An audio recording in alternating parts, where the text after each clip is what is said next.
Hi, my name is Sophia Angeles. I live in Lake Arrowhead, California. Just this past fall, I had a huge wildfire hit my mountain community. We lost thousands of acres of wildlife and hundreds of homes, and I researched it more and found out that wildfires are often a symptom of global warming because longer, hotter summers often make our wildfires larger and they make them burn harder, and they make them burn faster. That really brought the abstract concept of global warming back home to me, and since then I've really committed myself to trying to raise awareness about this issue. I speak as much as possible to community members, my peers, fellow students. I've also tried to maintain some kind of contact between myself and my representative, whether that just be writing letters or making phone calls to his office to let him know that there's support in his district for environmental legislation. And I've tried to make changes in my own lifestyle as well, change habits and make myself more green in the way that I live, and to try to join what I feel is a growing environmental movement. And I am a climate champion. My name is Forrest and I'm from North Vancouver, British Columbia. I got my start working with the environment through my school and my community, working to raise awareness about how climate change is impacting our local community and what we can do to prevent it.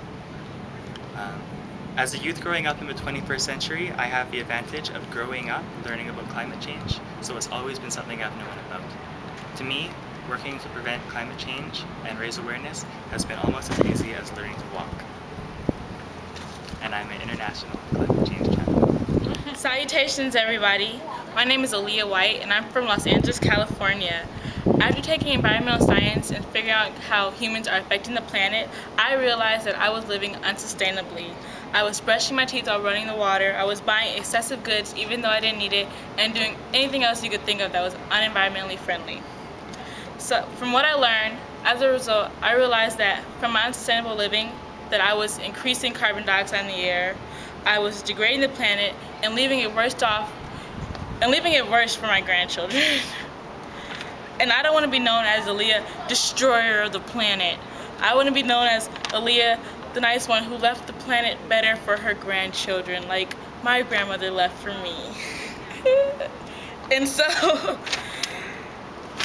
I started off by changing my ways and influencing my parents, which was really hard to do because they were so set to this one routine and this one lifestyle. But I changed them, and now we're a model family for our friends and families of how to live sustainably. All of the other important issues, why should we care about climate change? In our modern, troubled planet, it's important to take notice of all the issues currently plaguing our Earth. It's also important to realize that global warming is impacting the sustainability of our planet now. And without a planet, all the other issues just don't seem quite as important. I think it's also true that global warming and climate change isn't just an issue that transcends all other issues, but it's also something that connects all these other issues that we face as well. For example, scientific evidence points towards drier seasons in sub-Saharan Africa and more intense droughts. It also shows more dangerous monsoon seasons in India as well as Bangladesh. In that way, climate change becomes a humanitarian issue. I think it's also true that, and it's pretty obvious as well, that we are as frighteningly dependent on a foreign supply of oil. To reduce our oil dependency, we would need to invest more in renewable energies. Not only is that something that would be fiscally beneficial, but it's also environmentally beneficial. I think that one of the best reasons that we have to tackle climate change is that there's so many other reasons than just protecting our planet and protecting our ecosystems. What should our elected officials focus on in addressing climate change? As leaders of our nation, elected officials should focus on renewable energies. An example of renewable energies is solar energy, which uses photovoltaic cells that intake sun to produce electricity. Others are wind power, which uses wind and solar energy to also produce electricity, and also hydroelectric dam, which uses water to turn turbines. Others include geothermal and biomass. We need to focus on renewable energies to take our minds off of fossil fuels. Fossils and fuels include petroleum, diesel, crude oil, stuff that's found deep underneath the ground. It's hard to get to.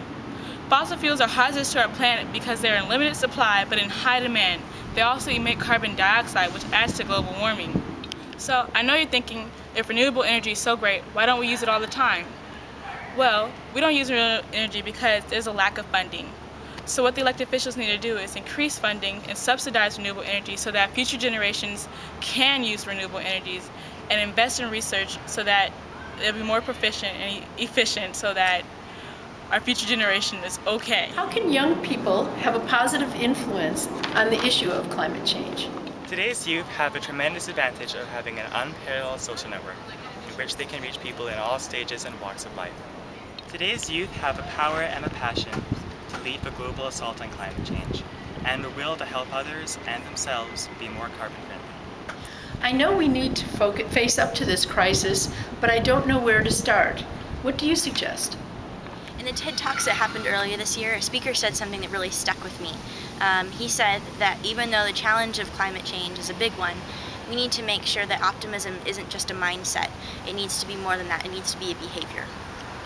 Maybe one day we'll all drive electric vehicles like this. Try riding your bike to school, work, or whenever you can. Oh, hi there. You caught me turning off the lights as I leave a room. Hey, this isn't plugged into anything. Unplug your unused chargers to save electricity. Oh, it's hot in here. Instead of turning on the air conditioning, how about opening a window?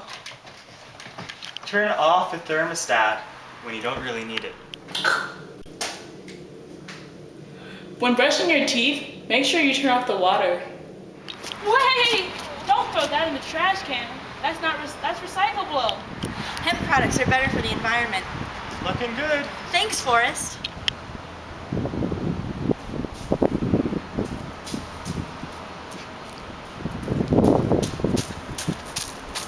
Instead of playing inside, play outside. You don't need lights or electricity. Hey, Forrest, where are you going? The parking lot is that way. I'm walking to work today. Please.